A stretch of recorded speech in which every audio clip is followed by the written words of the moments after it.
Before we begin, if you've ever loved someone you couldn't face, if you've ever walked past happiness because it reminded you of what you lost, then this story is for you. Stay until the end, because what begins as avoidance becomes healing in the most unexpected way. And if stories like this move you, please like this video, subscribe to the channel, and turn on notifications. Your support helps us keep telling stories that matter. The first time the neighbor asked him why he kept avoiding her, it wasn't angry. It wasn't dramatic.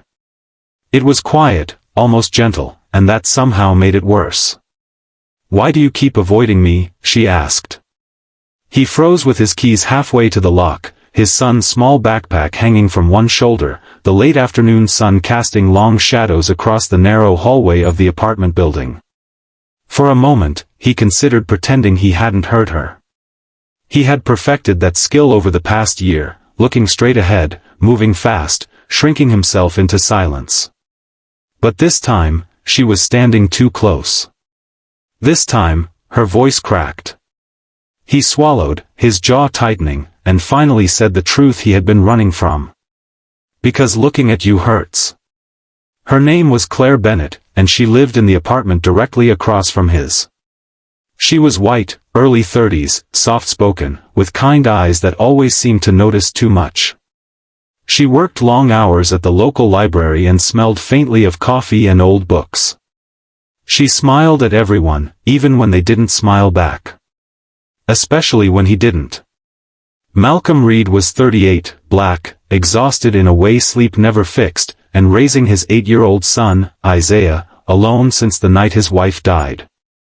He worked maintenance for the city during the day and drove for a rideshare company at night when the bills stacked too high. His life was a careful balancing act held together by routines, responsibilities, and a quiet promise he had made at his wife's hospital bedside: "I won't fall apart. Not while he needs me." Claire had moved into the building 6 months after the funeral. At first, she was just another neighbor. A polite nod. A quick hello. But then there were the mornings when Isaiah missed the bus and she offered a ride. The afternoons when Malcolm came home bone-tired and found a note taped to his door saying she had extra lasagna if he wanted some. The winter night the heat went out and she knocked to make sure they were okay. She didn't try to pry. She didn't ask invasive questions. She just showed up in small, steady ways. And that was the problem. Because before grief hollowed him out, before life became about survival instead of dreams, Malcolm's wife, Aisha, used to do the same things. She believed in showing love quietly, consistently, without demanding credit. She believed people healed better when they didn't feel alone.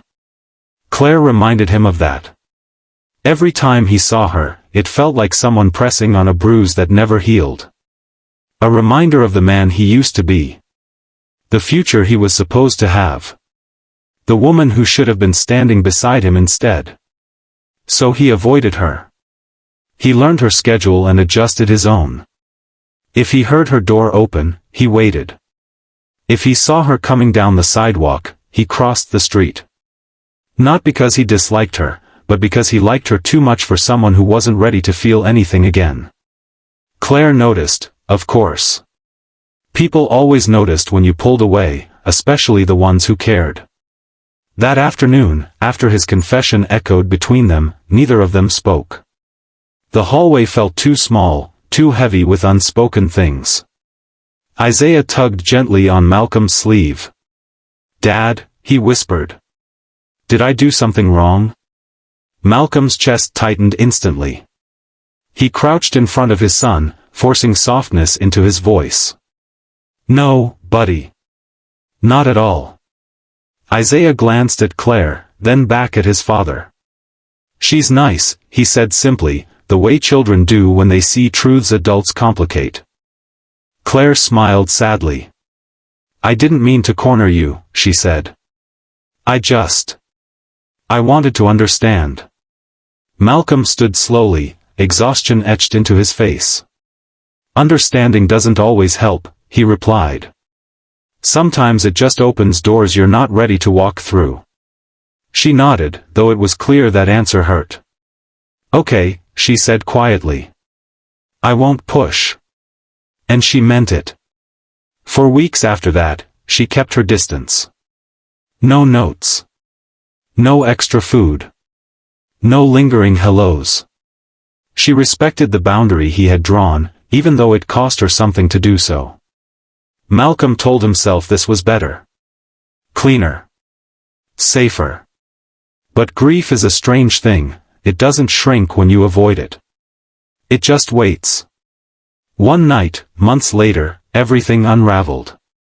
Isaiah woke him up shaking, sweat soaking through his pajamas, eyes wild with fear. "Dad," he sobbed, clutching Malcolm's shirt. "I dreamed Mom forgot us." Malcolm held him, rocking gently, whispering reassurances he didn't fully believe himself. When Isaiah finally fell asleep again, Malcolm sat on the edge of the bed long after, staring at the wall, feeling the weight of loneliness press down harder than it had in a long time. Without thinking, he stepped into the hallway for air. Claire's door was open. She was sitting on the floor, back against the wall, surrounded by half-unpacked boxes. A lamp cast a warm glow around her, and for the first time, she looked as tired as he felt. She looked up and met his eyes. Neither of them moved. Something fragile hung between them, an understanding that maybe pain recognized pain. "You okay?" she asked softly. He hesitated. Then, for the first time in years, Malcolm told the truth. "No," he said. "Not really." And that single word, honest, exposed, terrifying, became the beginning of everything he had been afraid to feel again. Because sometimes the people we avoid aren't the source of our pain. Sometimes they're the mirror showing us what we've survived. And sometimes, healing hurts before it helps. That night, Malcolm didn't step fully into Claire's apartment. He stayed in the hallway, one hand braced against the wall like he needed it to hold him upright. Saying, "Not really," had already cost him more courage than he expected. Claire didn't rush him. She didn't ask follow-up questions or fill the silence with nervous chatter. She simply shifted slightly, making space on the floor beside her, a silent invitation without pressure. "You don't have to explain," she said. "Sometimes it's enough to admit it." Malcolm let out a breath he hadn't realized he was holding. "You're good at that," he muttered. "At what?" "Knowing when to stop talking." She smiled faintly. "I had to learn. I used to think fixing meant filling every quiet moment." He nodded slowly. That felt familiar. Aisha had been like that once, always trying to fix, until life taught her that presence mattered more than solutions. Malcolm stayed only a few minutes. He thanked her awkwardly and went back inside. But something had shifted. The hallway didn't feel as heavy anymore. The silence wasn't so loud. The next morning, Isaiah asked a question Malcolm had been dreading. "Why don't you talk to Miss Claire anymore?" Isaiah asked around a mouthful of cereal. "Did you get mad at her?" Malcolm leaned against the counter, rubbing tired eyes. "No, buddy. I just needed space." Isaiah frowned, thinking hard. Mom said people who need space usually need people too. The words hit Malcolm square in the chest. Kids had a way of saying things adults spent years avoiding. That afternoon, when Malcolm came home from work, there was no note on his door. But there was something else: Isaiah sitting on the hallway floor, coloring, Claire beside him, watching carefully like she was afraid to do too much. "I hope this is okay," she said quickly. The bus was late and he didn't have his key yet. Malcolm looked at his son, who beamed. "I showed her my dinosaur book." Malcolm nodded. "Thank you." Claire stood up, brushing her hands on her jeans. "I'll go." Something in Malcolm tightened again, not pain this time, but regret. "You don't have to," he said before he could stop himself. "If you're not busy." She paused. "I'm not." That was how it started, not with romance or grand gestures, but shared space. Claire sitting at their small kitchen table while Isaiah did homework. Malcolm cooking dinner while Claire chopped vegetables without asking permission. Quiet conversation about neutral things, work, weather, the broken elevator. No pasts. No wounds. Just the present. But grief doesn't stay quiet forever. One evening, Isaiah asked if Claire wanted to see a picture of his mom. Malcolm froze. Claire glanced at him, searching his face for permission. Malcolm swallowed and nodded once. Isaiah ran to his room and came back with a crumpled drawing. Aisha stood smiling, arms outstretched, a bright yellow sun above her head. "She used to sing me to sleep," Isaiah said softly. "Dad tries, but he doesn't know the words." Malcolm chuckled weakly. "I never did." Claire knelt beside Isaiah. "She looks like someone who loved very big." "She did," Malcolm said quietly. That night, after Isaiah went to bed, Malcolm stood at the sink, staring at nothing. Claire lingered behind him. "I'm sorry," she said. "If that was too much." "No," Malcolm replied. "It's just. I don't let people see that part of my life." She hesitated. "Can I ask why?" He closed his eyes. "Because once people see it, they expect me to move on. Or heal. Or be grateful I survived. And you're not ready for that?" "I don't know if I ever will be." Claire leaned against the counter, careful not to touch him. "I'm not here to replace anyone," she said. "And I'm not here to rush you." He finally turned to face her. "Then why are you here?" Her answer was simple. "Because I see you trying. And because Isaiah deserves people who don't disappear." That struck something deep. Malcolm had built his life around not disappearing. He showed up for work. He showed up for his son.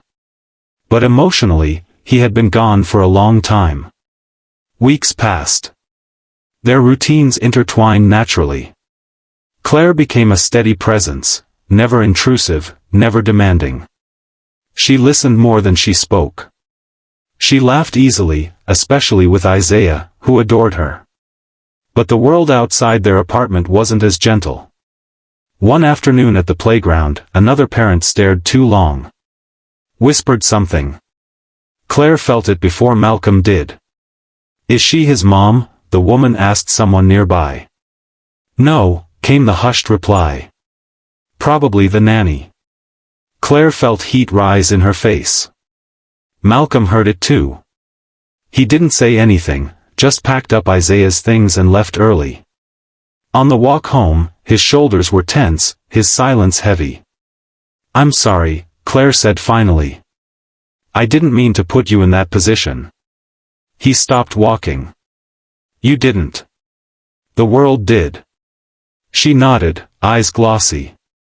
"I forget sometimes how different things look from the outside." Malcolm looked at her then, really looked.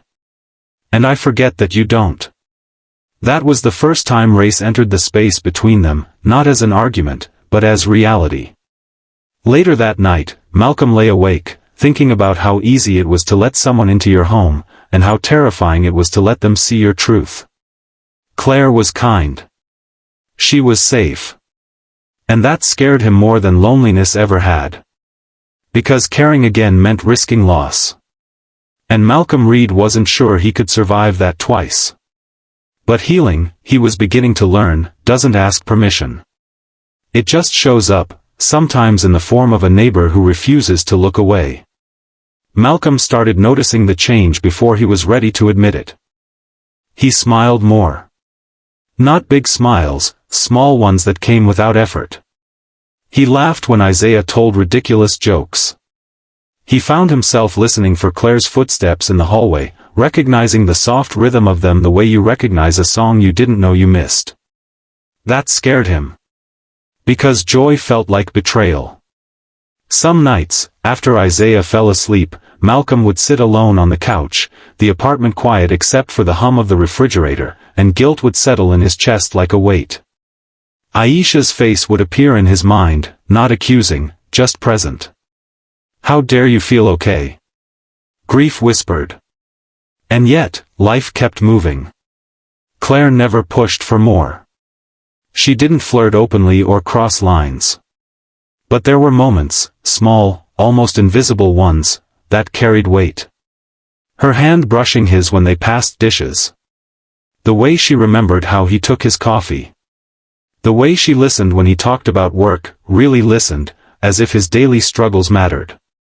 One evening, Isaiah fell asleep on the couch while they were watching an old movie. Claire reached for a blanket, and together they gently tucked him in. For a second, their hands overlapped. Neither of them pulled away. Malcolm felt the warmth of her skin and something deep inside him cracked, not broken, but opened. He stepped back quickly. "I should put him to bed." Claire nodded, giving him space. She always did. The next day, Malcolm's sister, Denise, came over. Denise had always been his anchor, sharp-tongued, protective, and fiercely loyal. She had helped raise Isaiah when Malcolm could barely function after the funeral. She knew his pain better than anyone. Her eyes scanned the apartment, landing on a library book left on the table. A woman's scarf draped over the chair. "You got company now?" she asked carefully. Malcolm stiffened. "She's just a neighbor." Denise raised an eyebrow. "Uh-huh. And I'm just Beyoncé." He sighed. "It's not like that." Denise sat down across from him. "Is it not like that because it can't be, or because you won't let it?" That question hit harder than Malcolm expected. He rubbed his hands together. "I'm not ready." Denise softened. "Baby, you may never feel ready. But Isaiah's watching. And he deserves to see his father alive, not just surviving." Malcolm looked toward Isaiah's room, his heart aching. Later that week, everything came to a head. Isaiah had a school event, family reading night.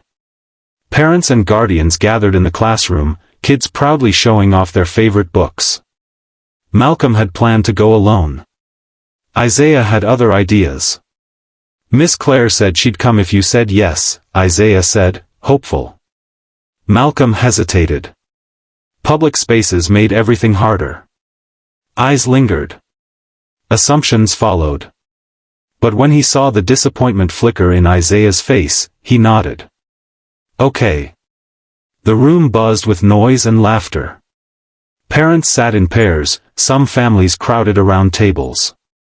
When Malcolm and Claire walked in together, conversations paused, just for a second, but long enough to feel. Claire sensed his tension and leaned slightly closer. "I'm here with you," she whispered. During the reading, Isaiah sat between them, beaming, completely at ease. For the first time in a long while, Malcolm felt normal. Until a teacher approached, smiling brightly. "Oh," she said. "Are you Isaiah's parents?" Malcolm opened his mouth, but Claire beat him to it. "I'm his neighbor," she said warmly. "His dad's doing a great job."